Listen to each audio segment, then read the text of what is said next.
Hello, humans. Hello, humans.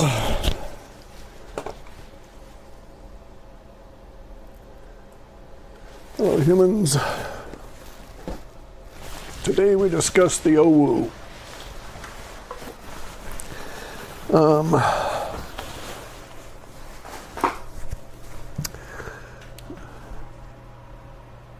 So this is not the overwoo.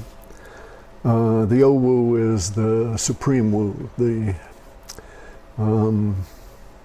Maha. So we have the word supreme, and that is Tai in Chinese. Maha in Hindi, and many other words. And in Japanese, they preface a word with O and a inclusive and critic. And so the supreme teacher for my martial art is this fellow by the name, is the guy who originated it, Ueshiba Morrie. And he is a sensei. A sensei is the word meaning teacher. And in Japanese, he's always referred to as O-sensei. O-sensei. With reverence. The guy was just really a very superior human being. He invented a martial art that goes beyond a martial art, and just as he was an artist that went beyond being a martial artist.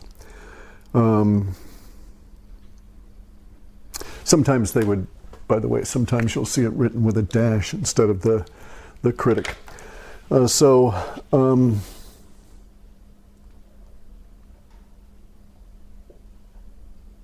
He had this, the concept in Aikido, the symbols for Aikido are expressed as the triangle, circle, and the square. And this comes from a famous Zen painting. And these can all be folded into each other, right? So they all fit within each other, and they would all have the same, without being altered. They can all fit within each other without being altered one way. You can't, for instance, go the other way and shove them inside each other. You can put the triangle inside the circle, and you can put the combination inside the square, but you can't put the square inside the circle and then put that inside the triangle. It just doesn't work. So it's about harmony, harmonization, knowing which way the flow moves. All of these things are inherent in the symbology that you see and the method in which the symbology is laid out for you. Sometimes you'll see it with because humans usually start from this point, whether they're going down or that way. So this is the OWU, the supreme woo. We're at that point now where it becomes necessary that people understand that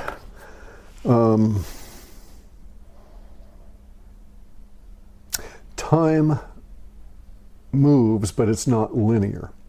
If you look at any of the science and you get into it, you see the universe, the space, the actual physical area in materium here that our sun is moving through, we're being twisted through space in this in these plasma tubes. So we're not pursuing anything linearly, nor are we rotating like a plate. Okay, it's not that way. It's much more complex. All this swirling and moving around and stuff, right? Within universe, there are fundamental operating principles that we can extract, and we would call these natural laws, or even weird laws like the law of attraction, right? That kind of thing. Those sorts of things are fundamental operating principles that we can extract from within universe.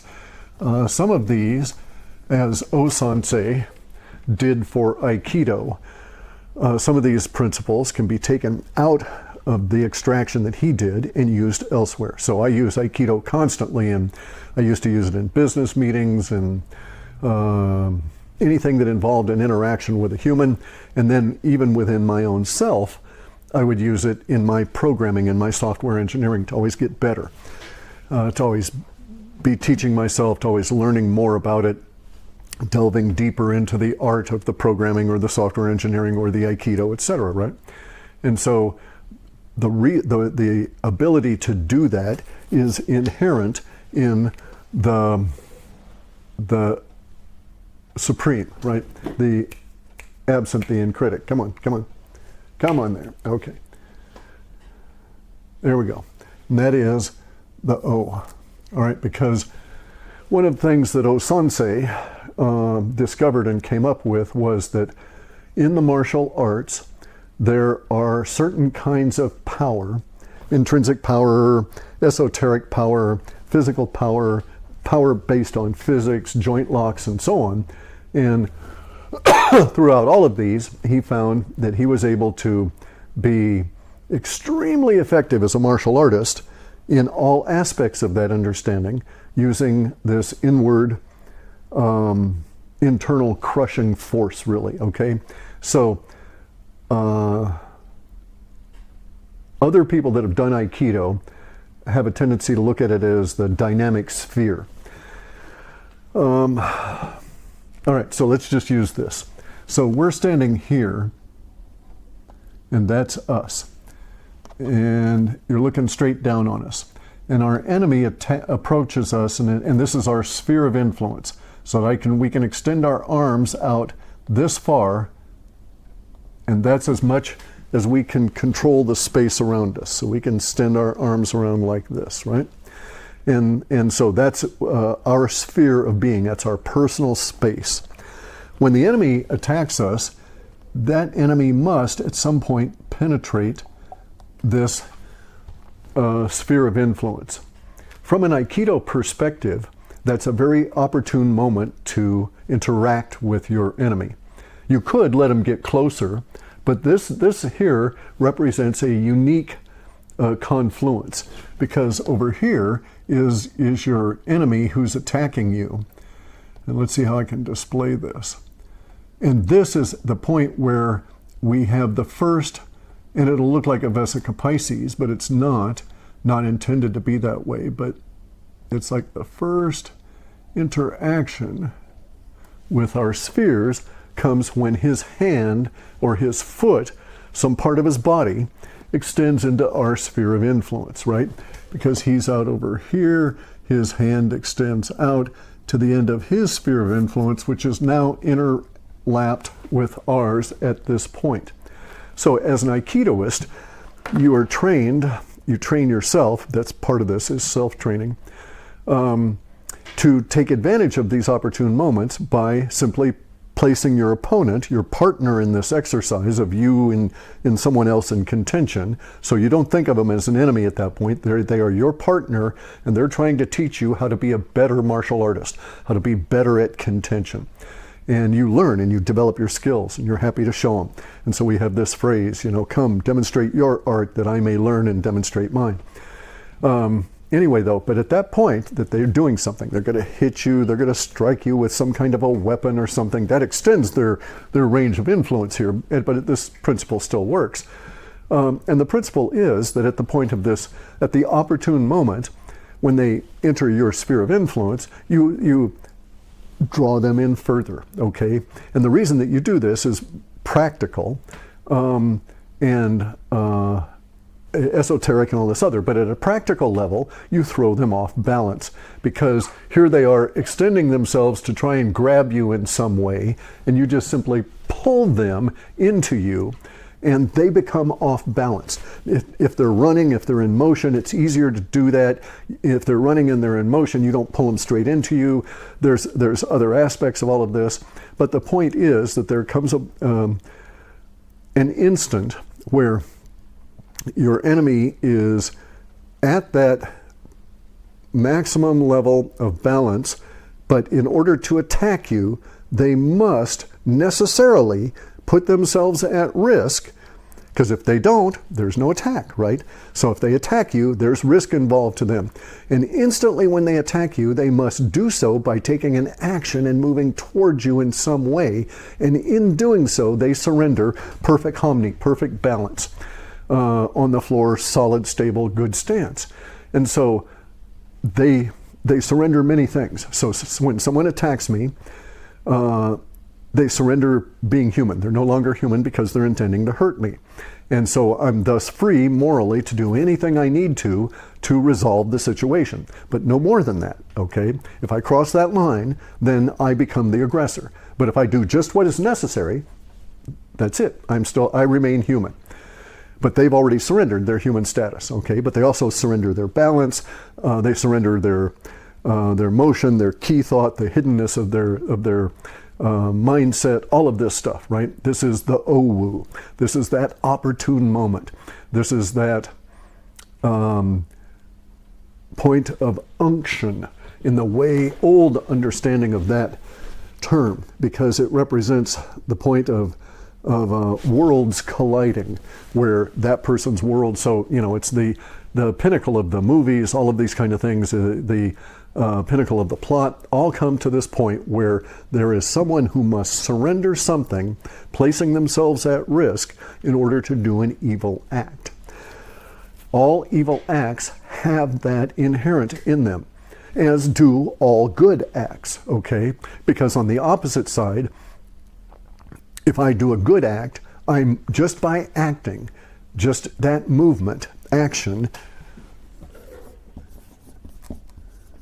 places me at risk.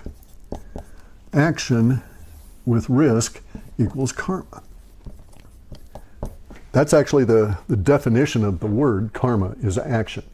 You can also translate it in many other ways, but a good translation is action. Any form of acting, any form of movement creates karma. And karma brings with it risk. Also, risk always brings with it the potential for reward, for accomplishment, for any number of things. But see, they're all interrelated, right? And they all hinge on that opportune moment.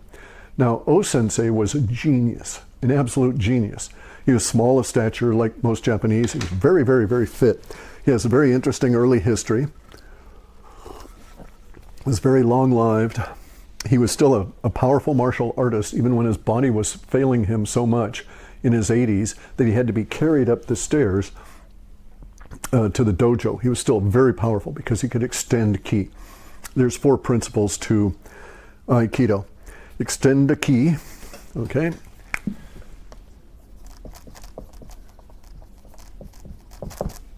Keep one point.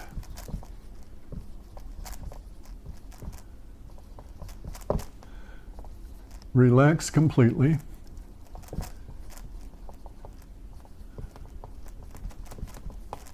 And keep weight underside. Okay, so you extend ki. Ki is life force, right? Keep one point as your hara, your center of balance. So stay balanced. Relax completely is don't be tense. You know, it's a waste of energy and you don't move as fast. And there's a lot of other reasons for it, right? Also increases inflammation, and it hurts more if you're tense when someone strikes you. There are points to be tense if someone's going to strike you in a particular way, but other than that, you shouldn't be. Keep weight underside is to keep the weight of your body to be aware of gravity, to fall appropriately, to throw, and so on. So these are all of the principles. These are the 4 principles. There's also analogs to them in developing your Aikido. And so in this sense, I'm using the term Aiki or Aikido the way the Chinese use the term Kung Fu, because that means internal work. It's not, Wushu is the martial art. You know, Wushu is the martial art. Kung Fu is simply internal work, work on yourself. And in that sense, Aiki is also that way. And we have, in Aikido, we have intellectual training. You've got to train your mind, your intellect. The 2 are not synonymous, but intellectual training covers them both. You have physical training because you have to have a fit body to do martial arts, or to do anything, to take any action. And a fit body also reduces the amount of risk that any action has inherent in it. You have to do virtue training, okay? So this is tricky. We'll get to that in a second. And you also have to do ki training. You have to extend ki. That is an art that you learn. You're born with ki. You generate ki constantly. You waste ki constantly. And ki can be harmonized with, developed, trained, extended, hoarded, cultivated, and can take you through beyond the life-death barrier. All right, this is internal energy, the ki, life force, animus, anime, chi, prana. It's all the same stuff. Aikido is supreme harmony. It's the harmony of mind, body, spirit, right? And so in there you train yourself in what may be thought of as the spiritual arts.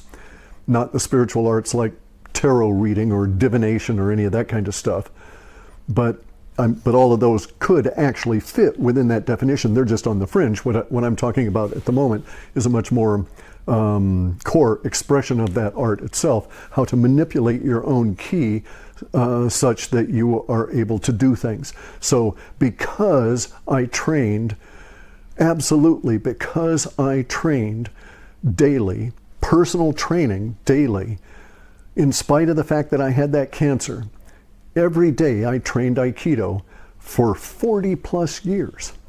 And I'd been involved in the martial arts longer than that.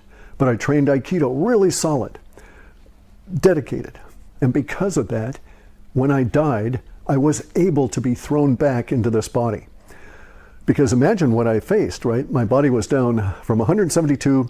I thought I weighed 100 okay, so 9 days before I died, I went and saw this doctor, and they weighed me out at 134, and my mind was so shot, it didn't dawn on me how desperately ill I was at that point to have lost so much weight, 40 pounds in a very rapid period of time. But that was a poor scale, and I was weighed with my clothes on, and 9 days later, I weighed 128 pounds when they threw me on this weight bed. So to come back to the body, I was tired too, because the cancer eats at you. It degrades your ki. Even though I'd been training and studying and so forth, I hadn't been able to attend dojo or do that sort of thing for years because of the wastage of the body, because of the damage to it from the cancer that was hidden from me, and I just didn't know what I was dealing with. In any event, though, so I get to this point where so they throw me back into the body, and the only reason that I was able to survive those next couple of months, because I was riddled with infection from the quality of the surgery, and had had a massive mass removed. I had had a mass removed that was 5 centimeters by 5 centimeters by 4 centimeters, so 2 inches by 2 inches by 1 inch thick, right?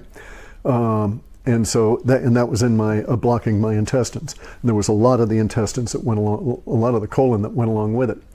So my body was wasted. The ability to regain function was destroyed by the nature of the wasting of the body. And I did not know when they put me back in the body if I would survive those next 4 days. That was grueling. And 4 days later, I got out of the hospital, got myself back up here, and instantly when I'm back here, I had to start my routine because so many people depend on me here. So I was working up. The day I went into surgery and died, I did no work at the house. The day before, I did my usual routine. The day I got out of the hospital, that afternoon I started that routine, and I was back to it the next day. And it was grueling for those next few months. It was just incredibly taxing. And the only reason I was able to get through it was because I had training in extending ki. And that is sucking ki in from universe, storing it in my hara, my 1 point, right? Relaxing completely around it, letting it fill me completely, and keeping me down into the gravity. It's difficult to explain if you don't do ukemi and rolling and these kind of things. But that's what it took. Now I'm back to 172 pounds. I'm, we can't see that. Okay. I'm getting fit. I'm tough. Old, gnarly, but tough. And I've got weight back, and I feel good again, right? I have, in that sense, very much recovered. I owe a great deal of it to my pure sleep, because your body only recovers when you're at sleep.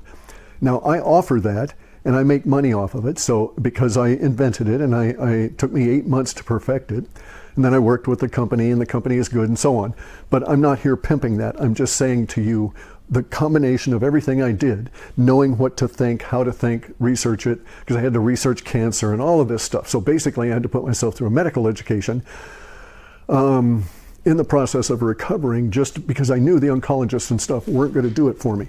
So here I am fit, I'm back, and I'm in the Owu, right? And what I did was I applied Aikido principles to my own situation. I'm an intelligent fellow, and I applied my intelligence to my situation, and I extracted those things I needed from that situation. And I decided that what I had to do was to crush. I had to use O-sensei's brilliant technique to crush all of my enemies here, right? And at that point, my enemy was the cancer. And so here's what O-sensei discovered. And these are all principles within Aikido, but there is something that is never, ever, ever discussed because most people don't recognize it. It's one of these inherent things that your body is trained to do, and you never actually intellectually analyze it and discuss what it is that's actually going on. And this is, as I say, is the application of the art to itself, then you know you're a master. So I accept that I'm a master of Aikido because I can apply the principles of Aikido to my understanding of the art itself, and I gain from that application. So here's the O-sensei's secret, one of his many, many, many secrets. And there's great books. Here's a good one, by the way. Hidden in Plain Sight, esoteric power training within the Japanese martial traditions, okay? And this is power in the sense of personal power, not like pounds per square inch hitting force, but the ability to take shit, get up, and take it again, and get up again, and take it again, and get up again until you win. That's the extending key. That's keeping one point. That's relaxing completely to universe, letting universe guide. That's keeping your weight underside so that you don't lift up to take the blow, right? You keep yourself down, let them come down, and then you're solid and stable. As they bring it down on you, you collapse down with it, extracting the energy out of it and defeating their blow. All right, so O-sensei came up with this beautiful thing. And there's a very much maligned, all right, so Aikido is the fastest growing martial art. Even today, it's the most abandoned martial art. It's the most recidivist martial art. More people abandon Aikido and then come back to it than any other martial art. It's the most deadly martial art. We kill more of our own students than any other martial art just in accidents because it is so fucking deadly, because it is so powerful. But O-sensei discovered something, and he applied it, and he discussed it in his lectures. If you go and look at these old lectures he did in Japanese, or their translations, he discussed it. But what he discovered was this. All right, so let me get back to, there's a particular throw. It's called sightseeing throw. It's a variant on what's known as a rimi. And it illustrates best the thing I'm talking about here, right? And so in sightseeing throw, you have the guy who's going to be thrown, and then you have the guy who's going to do the throwing. And that would be, let's just say he's going to be doing the throwing. And this guy here, he's attacking, and this guy here is going to come on up, and he's going to maneuver himself around his own body in a central way, such that he comes on up in this particular sightseeing move, and he leads his partner, his opponent, by giving him something to hang on to. So you stick your hand out there for the guy to grab. He'll grab at it. It happens. They actually do this, especially if they're drunk. They don't know what they're doing. They grab at that hand, right? Or they're going to try and hit at you. Anyway, though, but you come on up and you lead them like this, and you put your arm and your hand gently around on the back of the neck, so that you're just directing their head the way to go. And what you do with this form of sightseeing throw or rimanagi is that you spiral in. All right, well, actually, no, it's got to be done this way. Okay, so you spiral in like this, and it is an incredibly crushing blow in the martial arts, especially a grappling martial art, because so there's a big difference between extending hands, touching hands, moving, pulling, and that kind of stuff.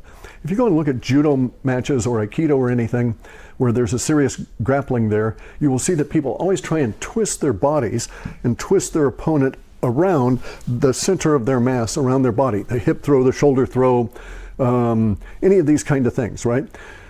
And so O-sensei took that even further, so that everything in Aikido is done into this internal spiral.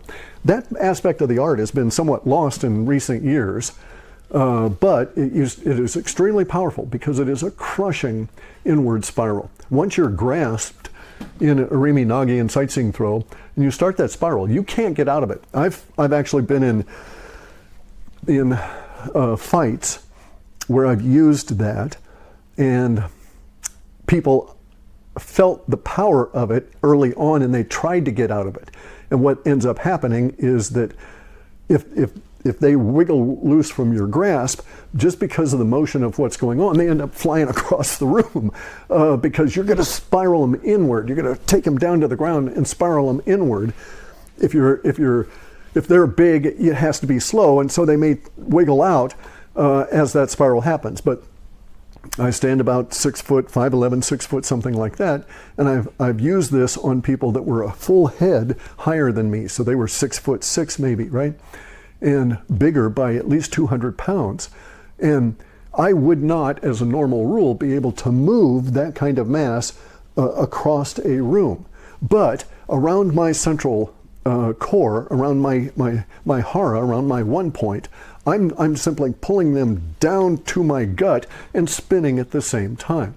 And even though they're 100 pounds heavier than me, or even 200 pounds heavier than me, 130 in this one case, they really can't resist very much as long as my grip is solid, because I just simply have to turn my body, which is a very powerful move. And so Osansei discovers that inward spirals, the centripetal force, almost magnetism at that level, because there's a centripetal and a centrifugal part of magnetism as it expresses in our universe, is extremely powerful in relation to what he was doing with the martial arts. And so part of this Owu discussion is about where we are right now, okay, in our wars. There's many wars, and then there's the ultimate war that overrides all of them. And we're in this point now where we must be mountain-like, all right? So we are mountain-like. So I have two favorite poets. I can't decide which I like more. One is Percy Bysshe Shelley, a great humanist, and the other is Rabindranath Tagore, this Hindu fellow. And he has a great saying, the mountain remains unmoved at seeming defeat by the mist. So here we are, we're the mountain, all of the people. And we've been defeated seemingly by the leftists, the communists, the globalists, the vaxxers, whatever you want to call them. And they're trying to kill us all off and stuff. And we're in a war now, and many people will die and stuff, and it's going to be horrid, but we are still the mountain. Humanity is still the mountain. And we're at that point now where we're seeing, if you can place your mind out and look back, you can see the mountain of humanity gradually being revealed as the mist is separating and being dissipated. We are separating and dissipating all of that energy that is in this assault, this war against us. And we see the signs of it all the time. The recent political actions here in the United States, even the harsher political actions taking place in Australia that are now genning up an appropriate response. Humanity is revealing itself. We are winning. We know we're winning because we're not silent. If we were dying, we would be silent. It would just be more of the same, keeping on, keeping on. There's the louder they shout, the more you know you are winning when you simply respond back. You don't have to shout back, you just have to be stubborn and respond, right? And all kinds of people are responding all over the planet about this death die-off shit, and people are starting to wake up. Now, I personally have had a number of interactions or phone calls and stuff with people that are left of center, let's just put it that way, or are more inclined to have been part of or been influenced by, at a very high level, the enemy class here, right? And so I know that we're we are winning because all of a sudden these people are contacting me. This has been a very rapid and very sudden thing that's occurred in like the last 2 months. Usually I get contacted by woo people, right? Woo people are nice woo people. These are you know, some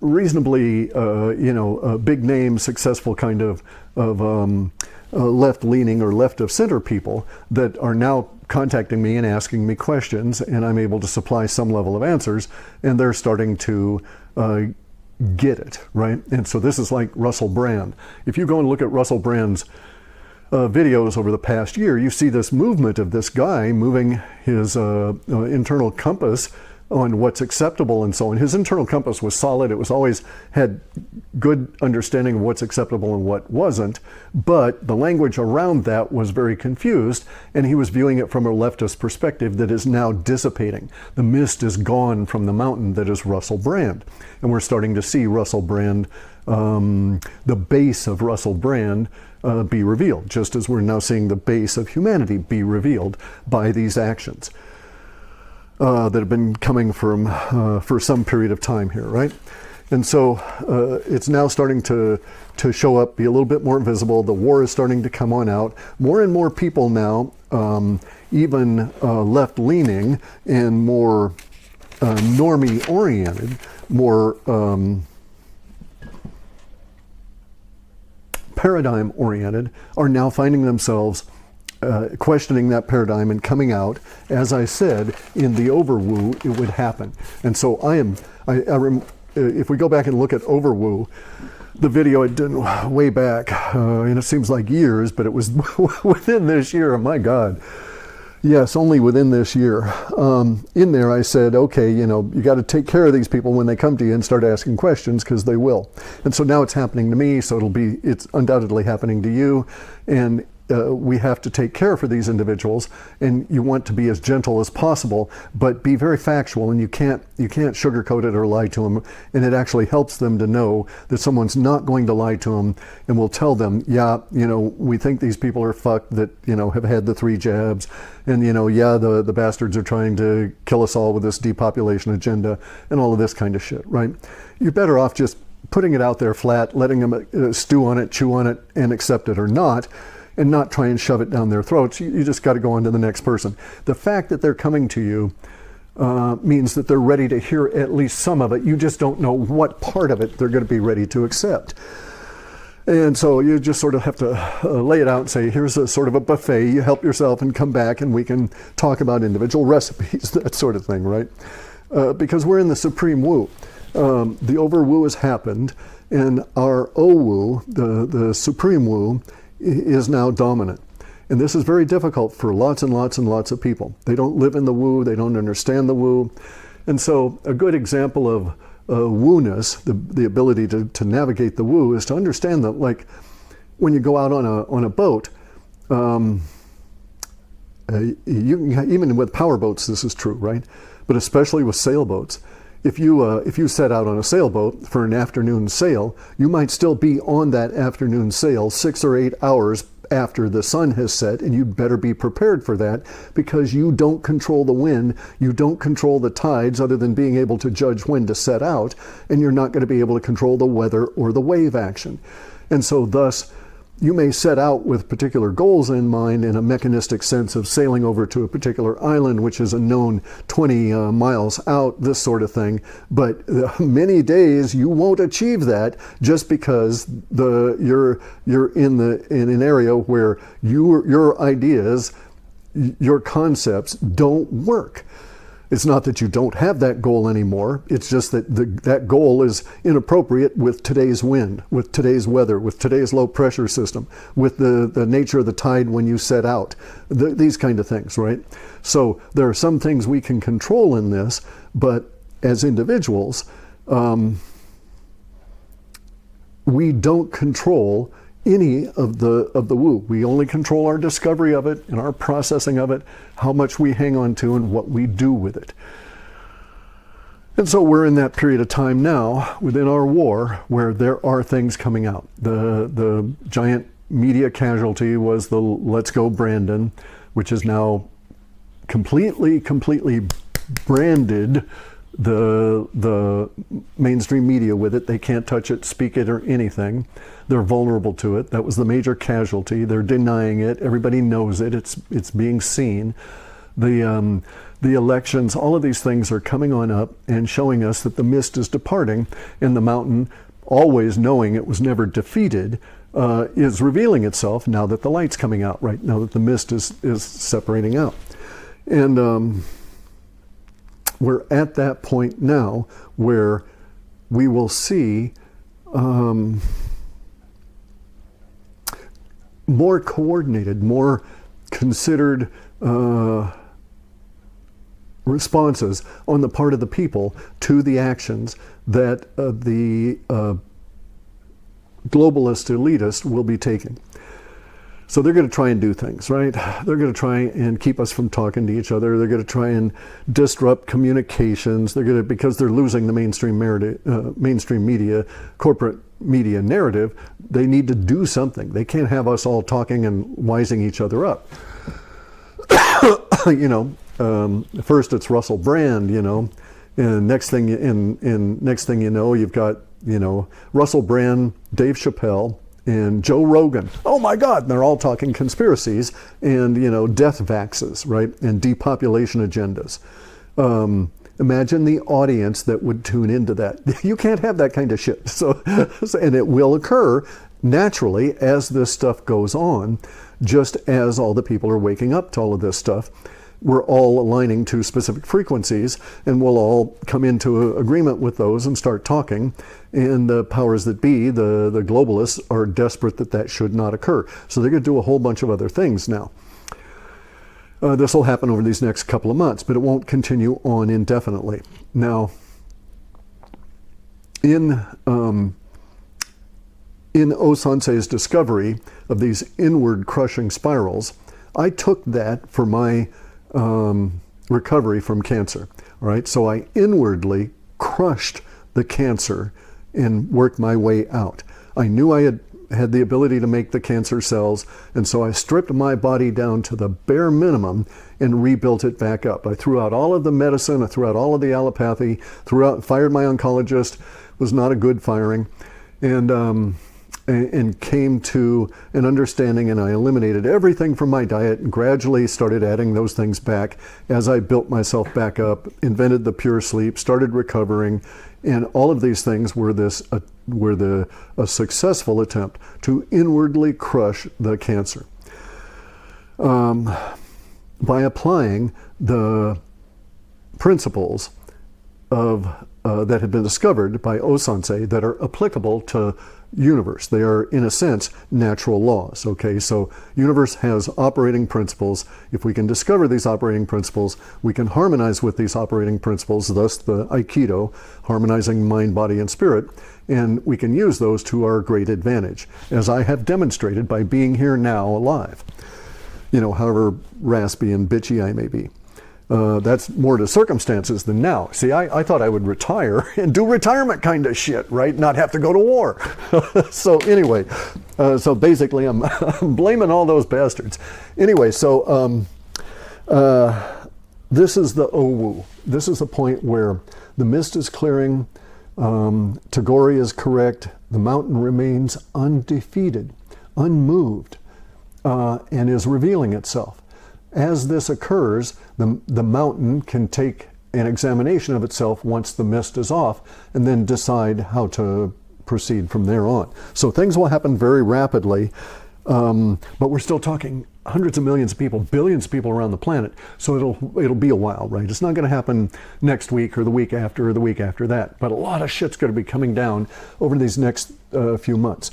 Now, in this period of time, in my opinion, it is best to be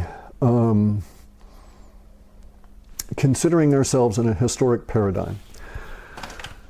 Okay, and the historic paradigm is that there was, all right, I got heat for this, but I know better than these other people, but that's Westphalia. In 1648 was the Treaty of Westphalia. that was a treaty that took the Habsburg family. It actually, okay, so this settled the great wars within the Holy Roman Empire. And within this period, it was also the liberation of Holland, of the Netherlands, actually. Some of the Netherlands, not all of them, from the Empire of Spain, the Spanish Empire, and at the end of the 80 Years' War and the end of the 30 Years' War. And so this treaty did a lot of stuff, all right? But the part that I was most concerned about that I've been referencing actually occurred in 1699, because this treaty here was not a done deal in a single goal. There were all of these codicils. There were all of these subcontracts that were attached to the Treaty of Westphalia that were still in development all the way up till 1715, when the whole thing collapsed, basically, or started collapsing. But the Treaty of Westphalia is interesting because it was a constitution for how states should deal with each other. Just as we have a constitution here in the United States for how humans should deal with each other. This Treaty of Westphalia actually took the principles in the Magna Carta, which were liege lord applicable to subjects and subjects' response back in its concept, and it flattened them out as liege lord to liege lord, but it was basically the same ideas. So from Magna Carta through Treaty of Westphalia down to the USA Constitution is a direct line of evolution within humanity, in my way of thinking. Now, there were 50 or 60 major subcontracts to the Treaty of Westphalia. The one I was very concerned about it wasn't ratified. There's another word for it. It was brought into effect in 1699. There was a major and a colonel. There were two military people that were, they were out of Munster, Germany, that were responsible for crafting the language primarily. And the language was about and this solidified the idea that only a nation state could wage war.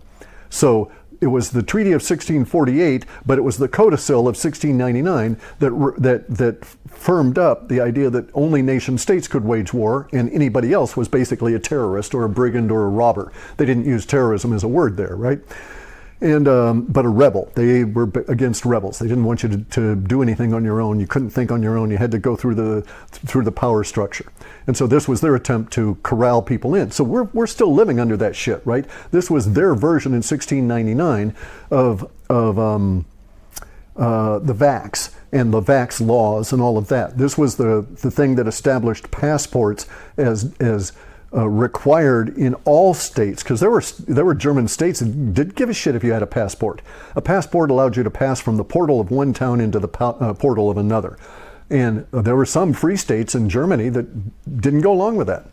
And so this was the attempt to corral everybody into this. What you have to understand, though, is that in these two wars, the 80-year war and the 30-year war, and there were religious components to it. It was all the Lutheranism and the Protestants versus Catholic, the Holy Roman Empire, all the remnants of the Byzantine Empire, which had morphed into the Holy Roman Empire. All of this stuff was all churned up together. But in this, it is estimated that 8 million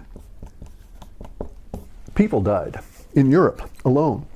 Okay, and the death of those 8 million people affected everything from the empire's far reaches in colonies, so it killed more people than that 8 million because of what went on and further ancillary wars and so on that are just not recorded in this total.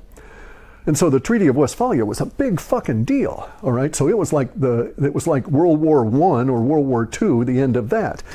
And it was this huge thing, and it went on for as I say, for a bunch of years up to 1715 before it started crumbling.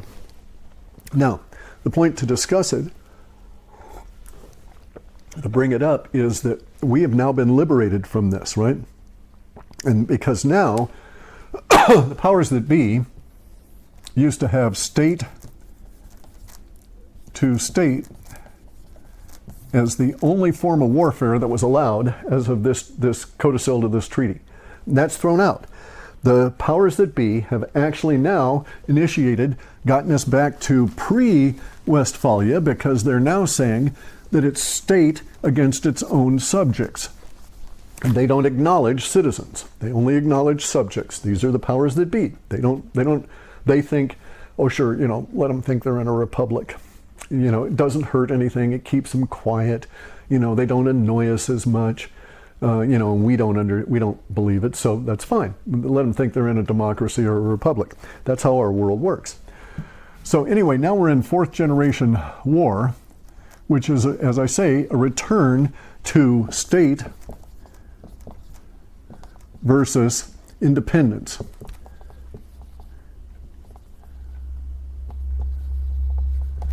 Which is an abrogation of the 1699 treaty, or not an abrogation, but a repudiation of it. Because we're repudiating that which said only states can make war, because now the state is trying to kill its own subjects and its own citizens, which we are defining as independence. And as an independent, we can say, fuck it. I wasn't party of that treaty, so I can, if I'm in Australia, it doesn't matter. Okay, my government must fall. They're trying to kill me. So the Australian government is trying to kill its population. It's trying to do that for whatever reason. We do not care. We know and we have evidence that this is factual. And we need not speculate on that reason. We can do it if we want. If we got extra time, you can speculate on it, but we don't care. We know there's money involved. We know the CCP is involved. But beyond that, it doesn't matter. All we know is that right now we got a big problem, the Australian government. This is all hypothetical, of course. And so, in our little make-believe movie here, we've got the Australian government attacking its population in its accordance with that treaty, because there's nothing in there saying it can't do that. And in fact, the powers that be says, hey, this is actually the best thing, because the Australian government knows the Aussies the best. They know how to best kill them. And so let's put all of our governments to attacking all of our population. So what should be the population members' individual response to that? Well, okay, so again, historical context.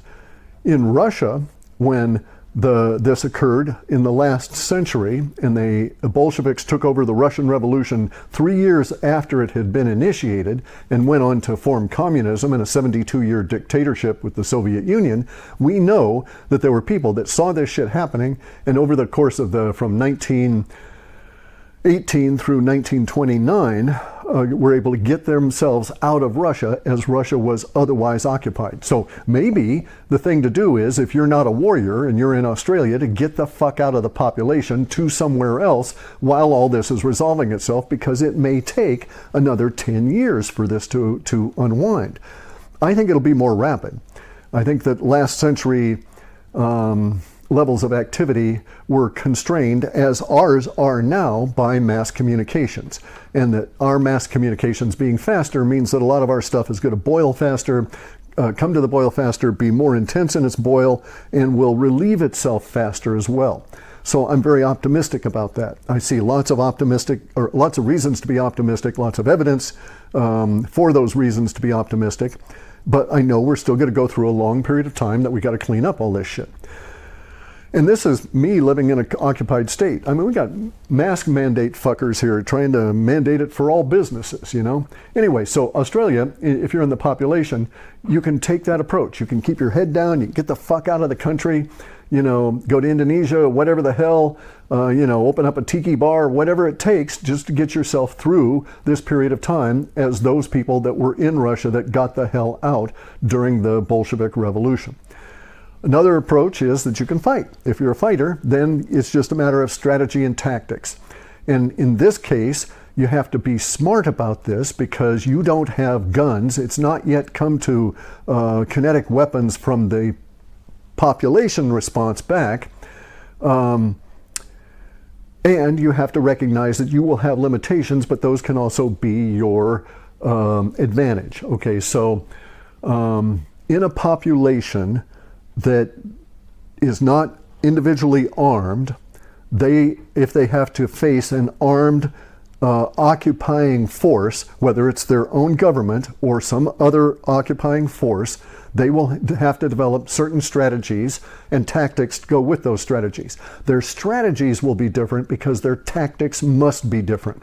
So if I only have one arm that is usable because my arm is shot or broken or something, and I'm fighting with somebody, I can still do sightseeing throw, but I don't have anything to lead them with this way. I still need this hand to control their neck and turn them into my inwardly crushing circle, right? Spiral. So there will it's the same goal, it's the same moves, but because my wounded arm here is impinging on the ability to do that movement, the tactic of that movement must change. So in that case, I might grab somebody by the area right here with my good functioning arm and make it more into a twisted shoulder throw, right? As opposed to trying to lead them in. There are all the different kinds of ways you can do this to modify your tactics based on, and modify your strategy in using those tactics based on the limitations of the moment. So you don't have weapons. All right, that's fine. Therefore, you must develop strategies that either require no weapons to accomplish your goal, or invent weapons that fit the strategies. Okay, so if you're fighting somebody, all right, so you know the Australian government's out to kill millions of Australians, almost all of them, wants to wipe the country out for the Chinese, for the CCP. So the CCP can come in and farm and take over the natural resources. All right, so you know they're trying to kill you, so there's no reason at one level, morally, to worry about their lives. They've surrendered their status as a human by attacking you.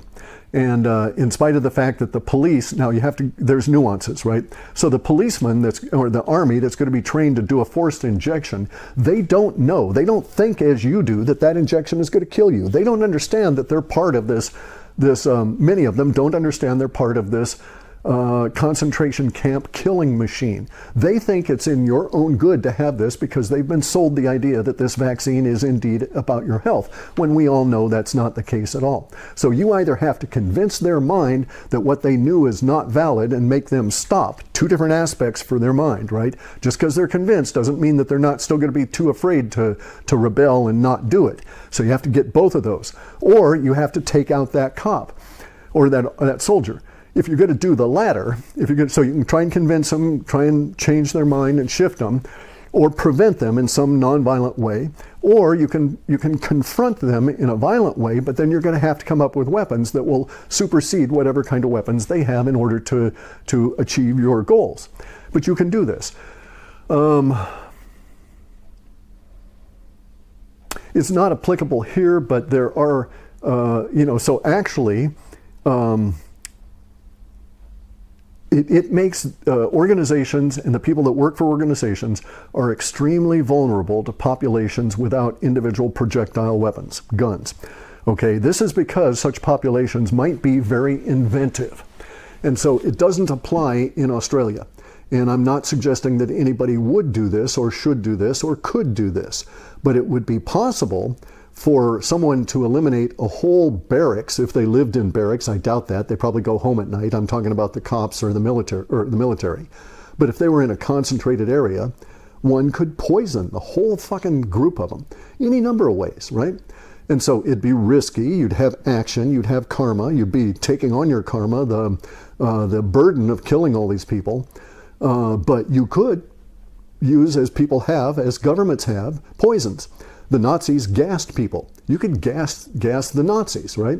If you could figure out a way to do it, you could somehow, like movie fashion, go in and, sneak in at night, or, carbon monoxide or something in there. So you need not have weapons in order to kill people. And in fact, you can kill a lot more people in a silent fashion without having weapons. If you had a small canister of pure chlorine gas, for instance, right? Horrid way to die, but it would do it. So it is possible that we will have these kinds of wars. It may get very, very, very ugly in spots around the planet. However, it will not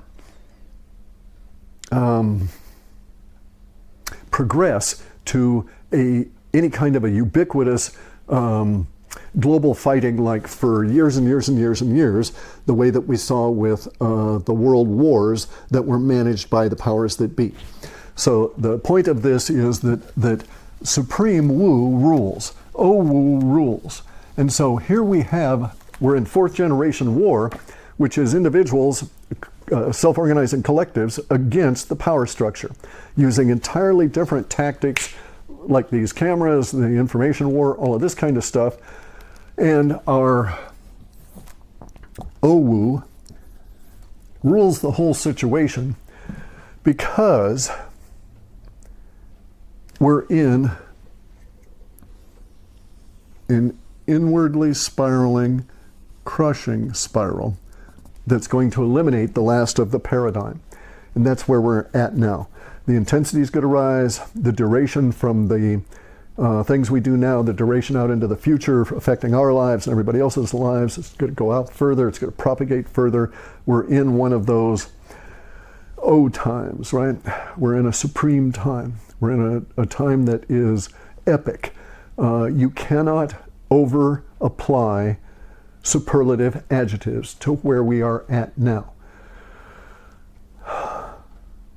But as individual humans, our goal is to abide, is to survive this, to participate where we may, accept our risks that in that participation, and do as universe bids that we must, but to survive it, to come out, to live through it, to not sacrifice ourselves to the Wu, the process of the O-Wu here, right?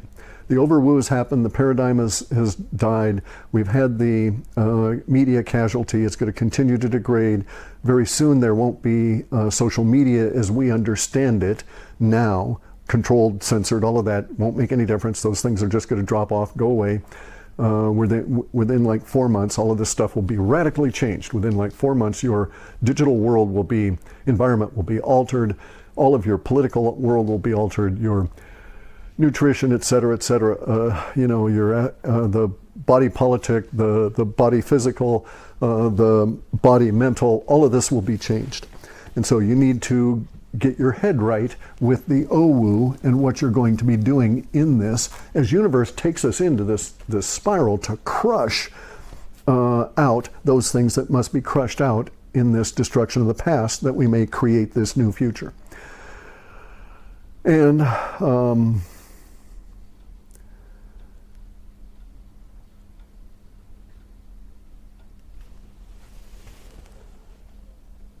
that's it.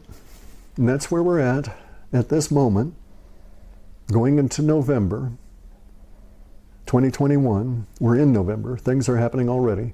Major changes underway. And it's going to get ever so much more intense. So learn to breathe. Learn to sit.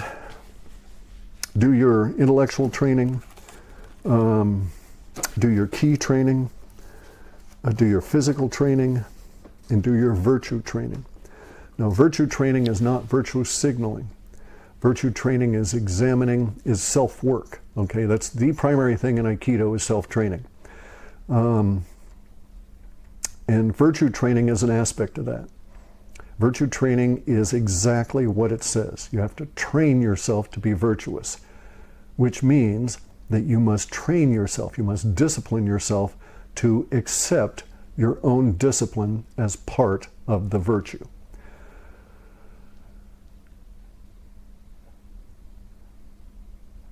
And we'll leave it at that for now, because there's a harmonious balance that needs to be taken with discipline, and that's its own point of discussion. So anyway, guys, be aware, look around, and choose where you're going to be as we spiral in.